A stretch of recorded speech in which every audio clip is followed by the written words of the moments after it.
Eh, en primer lugar, buenas tardes a todos los presentes, a todos los miembros del taller.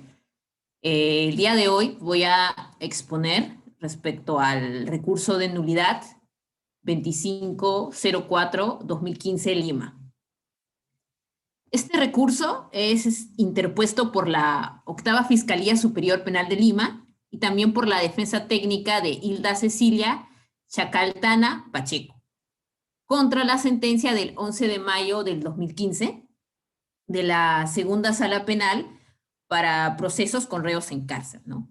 En la que esta sentencia falla por la absolución de Hilda por la acusación por los delitos contra el patrimonio, estafa y delitos contra la fe pública, falsedad genérica, en agravio de José Antonio Requejo Morales y otros. Pero por otro extremo, condena a Hilda por el delito contra el patrimonio estafa en agravio de Jorge Jesús Salas Gutiérrez, Juan Pablo Pérez y Giancarlo Soria, imponiéndole una pena de 4 años de prisión, un monto de 5.000 soles de reparación civil para cada uno de los agraviados y la devolución de lo estafado, ¿no?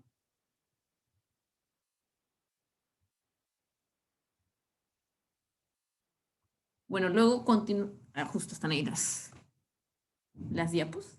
Justo ahí, donde es hechos imputados, ahí vamos. Listo, gracias. Bueno, el Ministerio Público atribuye a Hilda la realización de 2 hechos. Estos se realizaron dentro del enero y octubre del año 2007. El primero consiste en haber engañado a los propietarios de las empresas Mensola Motor Sachs y Grupo Escarabajo, empresas que se encargaban de la venta y alquiler de vehículos motorizados.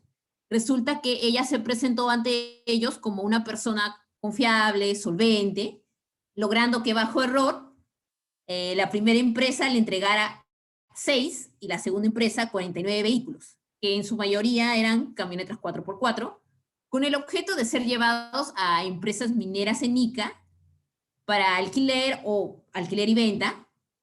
Para esto ella solamente paga una parte del dinero pactado y luego, sin ser propietaria ni tener ningún tipo de facultad jurídica que se lo permita, procedió a venderlos a terceras personas.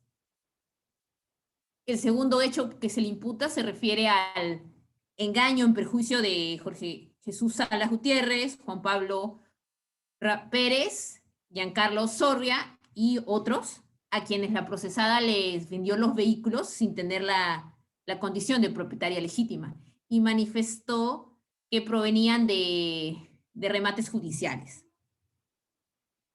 Dichos adquirientes, motivados por los precios bajos en que se encontraban los vehículos, que procedían a comprarlos mediante contratos de compra-venta a plazo con reserva de dominio de vehículo usado, cuyo pago se garantizaba también incluso con letras de cambio. Sin embargo, cuando ellos solicitaban la entrega de las tarjetas de propiedad, la procesada les decía que estaba realizando los trámites hasta que ellos terminaran de pagar el monto, no, la totalidad del precio, ¿no? Lo cual era un engaño suyo, ya que las compañías vendedoras no le iban a entregar una tarjeta de propiedad debido a que la procesada en algunos casos solo pagó un adelanto e incumplía con los demás pagos, y en otros casos los vehículos solo habían sido entregados en alquiler. Es decir, en ninguno de los casos la acusada podría disponer de la propiedad de estos vehículos.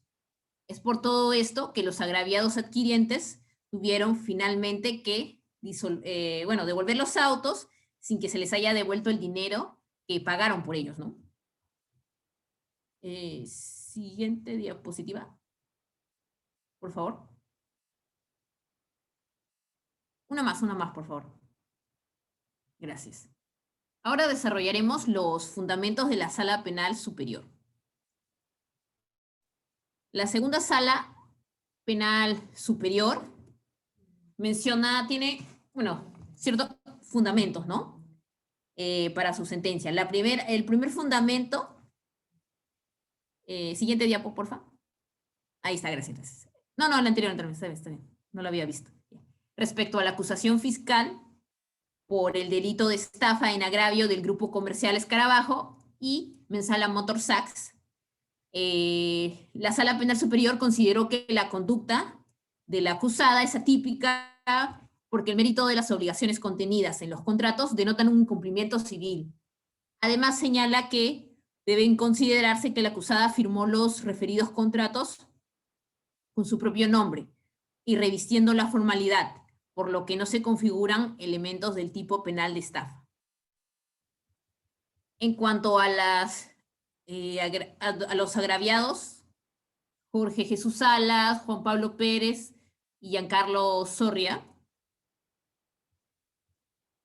bueno, lo que queda acreditado es que a lo procesada los engaña de una forma idónea, ¿no? Y eficaz, pues les ofreció en venta vehículos a un precio por debajo del mercado, diciendo que los vehículos provenían de remates judiciales, ¿no? Provocando un error en ellos.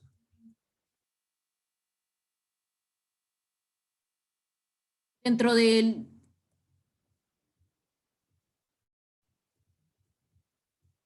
A ver, un ratito, por favor.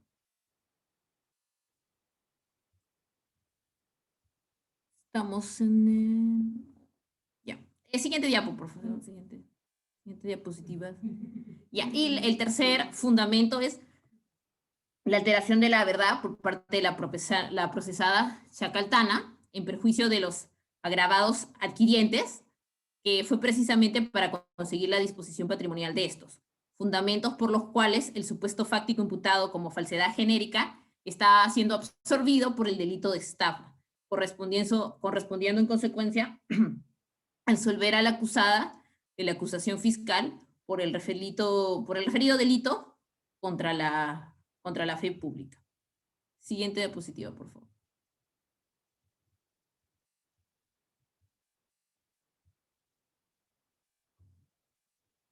Ahora vamos a los fundamentos del recurso de la nulidad. Siguiente diapo.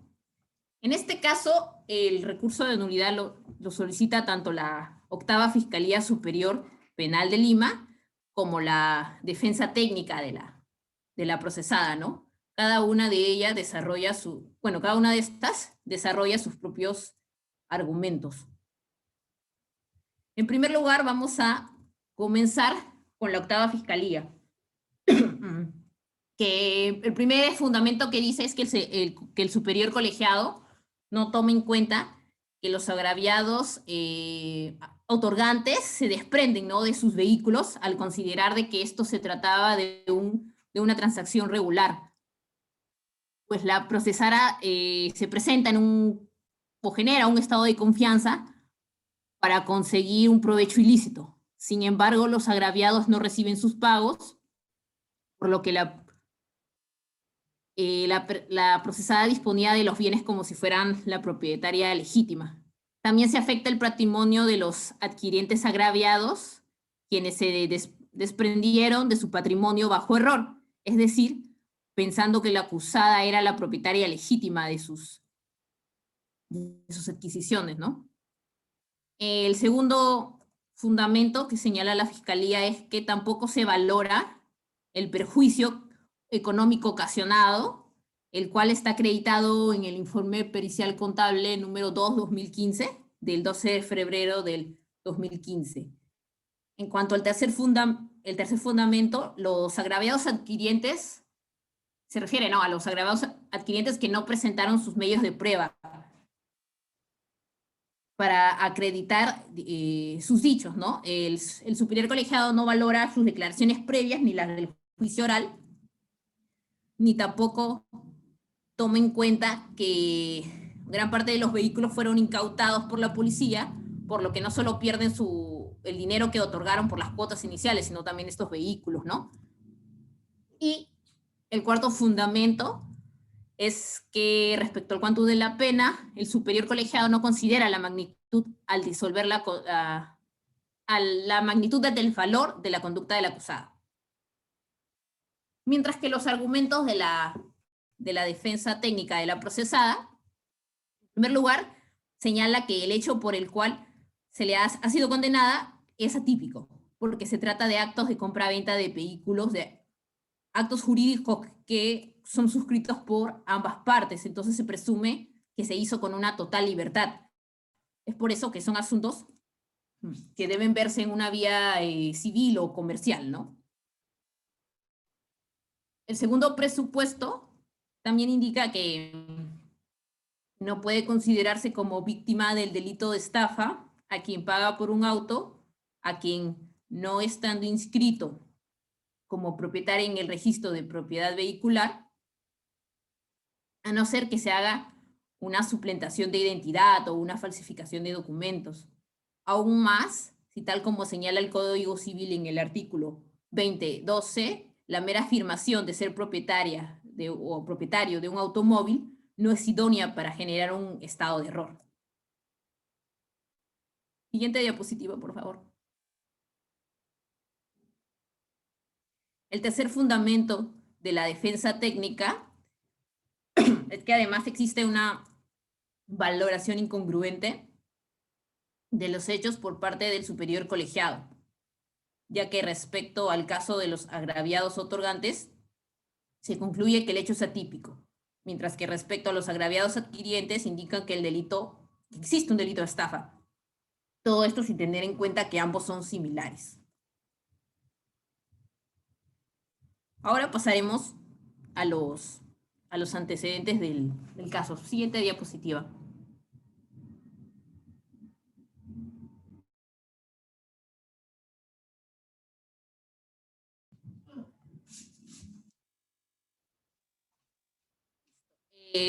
Como antecedentes se tiene en primer lugar la sentencia del 20 de diciembre del 2011, por la cual la segunda sala penal con reos en cárcel de la Corte Superior de Justicia de Lima falla condenando a Hilda Cecilia Chocaltana como autora de los delitos contra el patrimonio estafa y contra la fe pública, falsedad genérica, en agravio de José Antonio Requejo Morales y otros.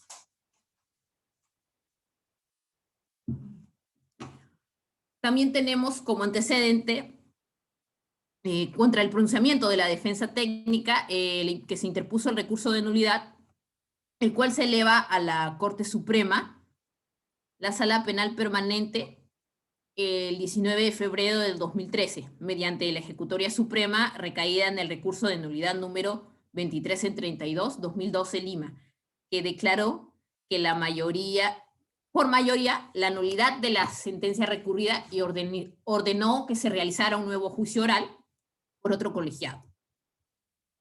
Una vez que se culmina este nuevo juicio oral, se condenó a la procesada como autora del delito contra el patrimonio estafa por los hechos suscitados en agravio de Jorge Jesús Salas Gutiérrez, Juan Pablo Pérez y Giancarlo Sarria Iraola. Esta decisión es cuestionada nuevamente por la recurrente, quien dice que los hechos son atípicos, como ya hemos mencionado. Y bueno, antes de realizar el análisis de fondo, tenemos que señalar que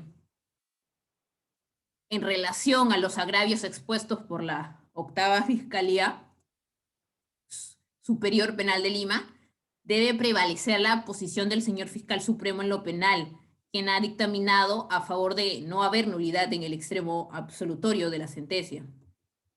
Anteriormente, el tribunal ya ha, desarrollado o señalado, como podemos ver ahí creo que no está la diapositiva, que habla respecto del principio de jerarquía institucional,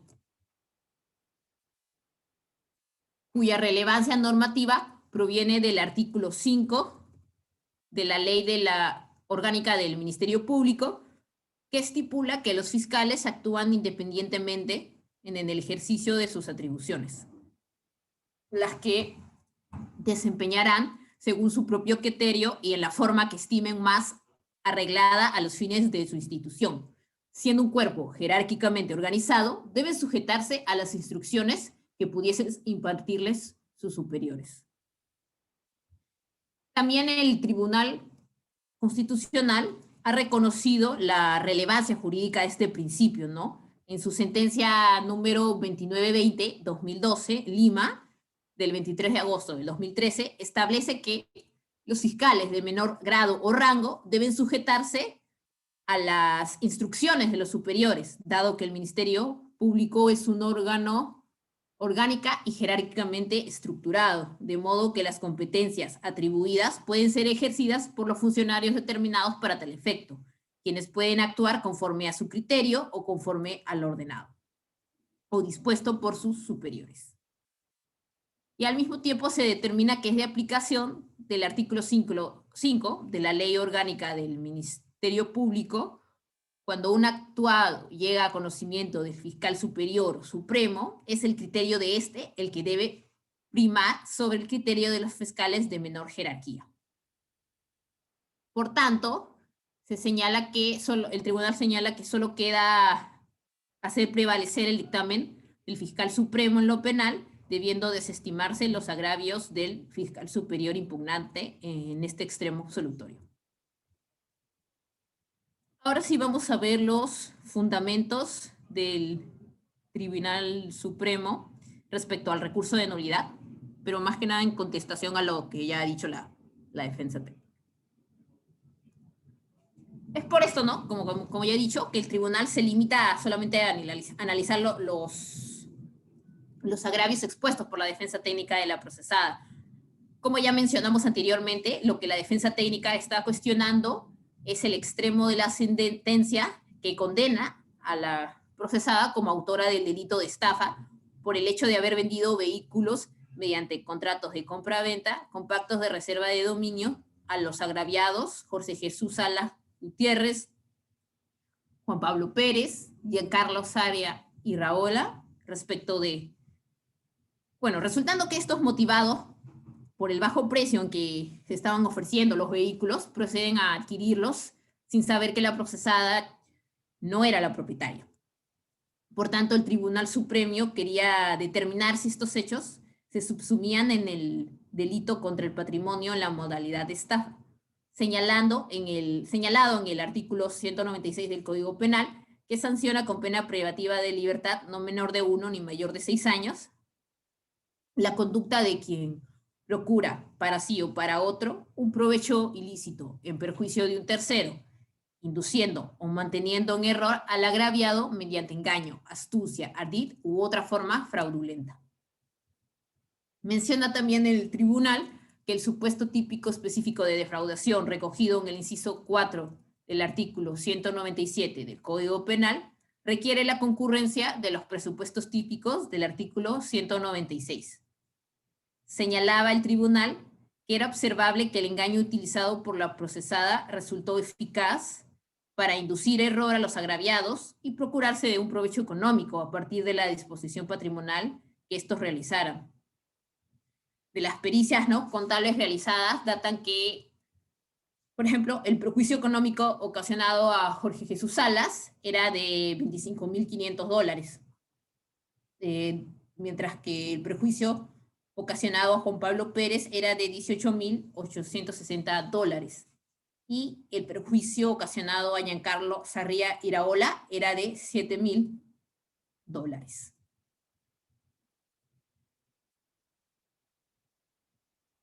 Ahora sí, como indicaba el fundamento jurídico 11 en esta sentencia, en este recurso de nulidad, que es que el método jurídico no se agota en una simple constatación silogística de un hecho concreto en relación con una formulación legal abstracta, por lo que es incorrecto la forma en que cierto sector de nuestra doctrina nacional desarrolla el delito de estafa. Esto es como una simple mera secuencia de elementos, engaño, error, disposición patrimonial y provecho ilícito, vinculados por un nexo causal. En sí, lo que el juez penal fundamentalmente determina con base a criterios penales, jurídicos penales, si la conducta del autor ha generado un riesgo penalmente prohibido y si ese riesgo es el que se ha realizado en el resultado ocurrido.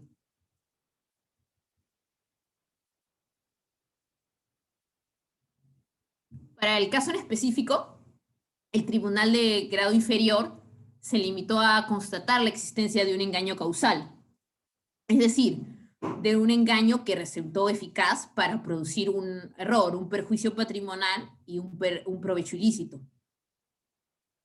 Si se exige un engaño propio de la estafa, si se exige que el engaño propio de la estafa constituye un riesgo típicamente relevante para el patrimonio, se llegará a la conclusión de que hay engaños causales que son típicos y hay otros engaños causales que no lo son.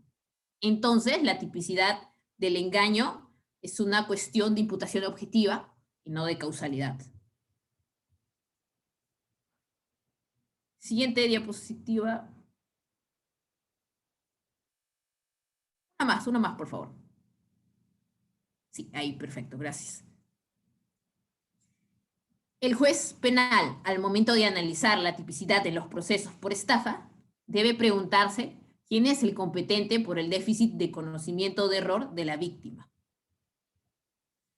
Lo que debe verificarse, en primer lugar, es si el engaño de la víctima puede imputarse objetivamente al autor. El delito de estafa protege el patrimonio como poder jurídicamente reconocido de interacción en el mercado.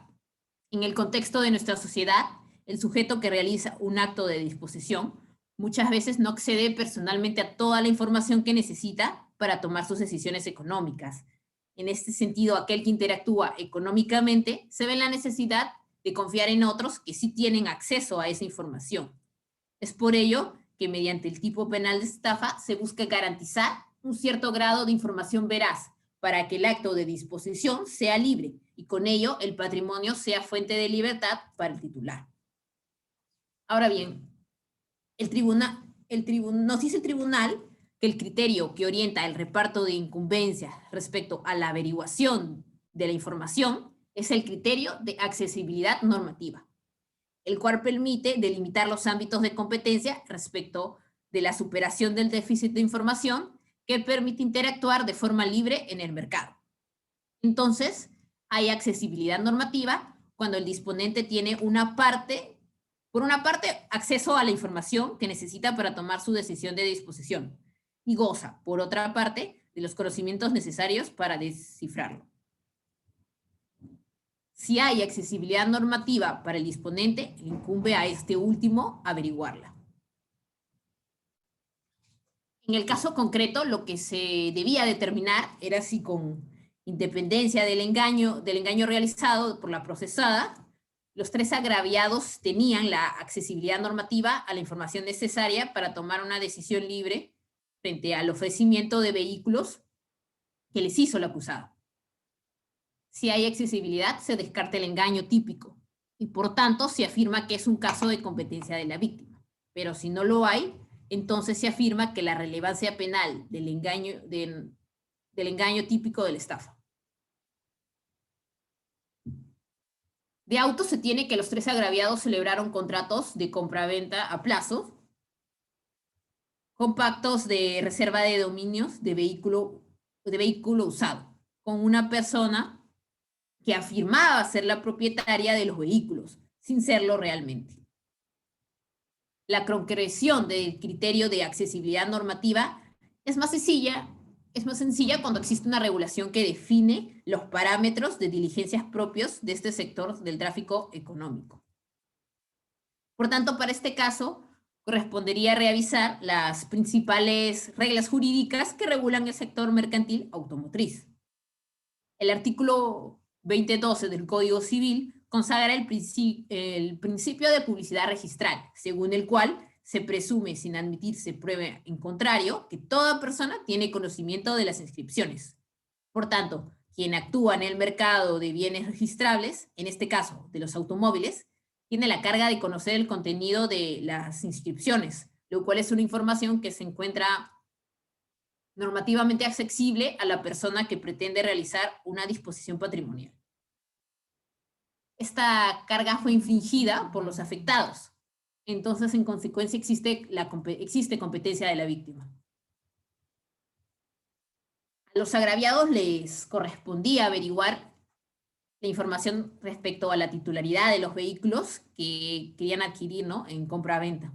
Se tratan en sí ellos de, bueno, los tres son profesionales, incluso de ellos era un comerciante de autos, o sea, son personas que podían normalmente haber accedido a un registro público vehicular y poder descifrar la información que existía ahí. En consecuencia, se afirma que el engaño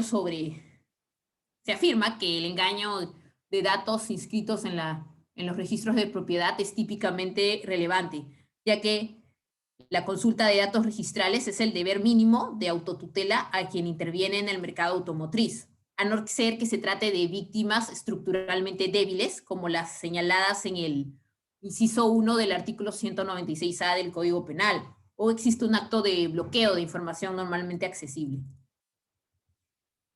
Cuando nos referimos a las víctimas estructuralmente débiles, ahí podemos encontrar a los menores de edad, personas con discapacidad, mujeres en estado de gravidez o adultos mayores, mientras que la existencia de actos de bloqueo podía ser a través de falsificación de documentos, ¿no? Otra precisión que realiza el Tribunal Supremo es respecto al delito de estafa cometido en un contexto de relaciones contractuales. Aquí lo que se señala aisladamente es que lo que aisladamente se considera una estafa no deja de serlo si se acompaña de otros pactos válidos. Siguiente diapositiva, por favor. ¿Esto qué quiere decir? Hay estafa en los casos de negocios vacíos o puramente aparentes que solo encubren un fraude, pero también puede darse estafas en el seno de una relación negocial real. La delimitación que hay entre el delito de estafa y el ilícito civil derivado del incumplimiento de las obligaciones contractuales no se encuentra subordinada al elemento subjetivo. Es decir, que la delimitación no debe atender a si el autor tenía dolo antes o después de celebrar el contrato. La determinación de la relevancia penal de un comportamiento no empieza en la esfera interna del autor, ¿no? En nuestro derecho penal se analiza la esfera interna del autor posteriormente de que ya se haya dado un comportamiento externo socialmente perturbador. En otras palabras, la delimitación entre estafa e incumplimiento contractual se verifica en el ámbito de la tipicidad objetiva. El engaño es un elemento que se presenta tanto en la estafa como en las relaciones contractuales civiles o de carácter mercantil. En estos casos es el operador de justicia quien debe delimitar, ¿no?, quién es competente por la situación de error de la víctima. Si era de competencia de la víctima agenciarse de la información normativamente accesible, no hay delito de estafa, porque el perjuicio patrimonial es de competencia del propio disponente. Por tanto, los hechos se verán en la vía extrapenal que corresponda. Mientras que si es competencia del autor en virtud de un deber de veracidad, de brindarle los conocimientos necesarios para poder tomar la decisión respecto a la disposición de su patrimonio, una vez que se verifica la infracción de este deber de veracidad y la realización del riesgo en el resultado, entonces ahí se dará, perdón, la comisión del delito de estafa, atendiendo a criterios objetivos como la idoneidad del contrato o su forma de celebración para bloquear el acceso de la víctima a la información normativamente accesible o para generar en aquella una razón fundada de renuncia a ciertos mecanismos de autoprotección relevantes para tomar su decisión. Siguiente diapositiva, por favor.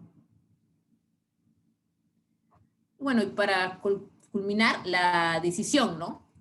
El Tribunal Supremo declaró nulidad de la sentencia del 11 de mayo de 2015, emitida por la Segunda Sala Penal de Lima, en el extremo que condena a Hilda Cecilia Chacaltana Pacheco como autora del delito de estafa en agravio de los tres agraviados, Jorge Jesús Salas, Juan Pablo Pérez y Giancarlo Sarria Iraola.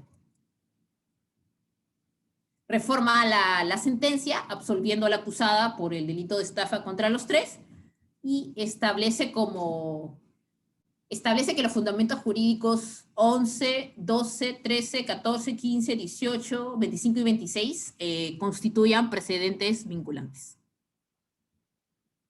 Y eso sería todo por mi parte. Gracias por su atención.